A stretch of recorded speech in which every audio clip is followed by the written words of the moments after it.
Հիմա գնանք ստեղ միսը։ Մենք այստեղ ունենք ընկերներ ջան 2 լիտր ջուր, 2 լիտր ջուր։ Ունենք 150 գրամ չաման, 50 գրամ քաղցր բիբար,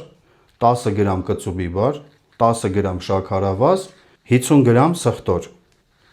Մեկ էլ ունենք այստեղ ընկերներ ջան հեղուկ ծուղ, որը որ մենք արել ենք հնդկահավի եւ հավի կրծքամսերի հետ։ Հեղուկ ծուխը այս անգամ ընկերներ ջան մի քիչ շատ ենք լցնելու, որովհետեւ ձկան հետ ինքը ավելի շատ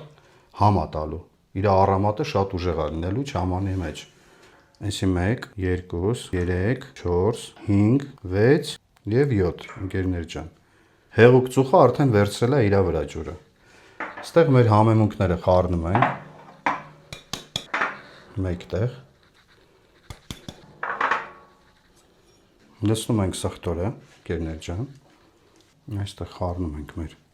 համեմունքները։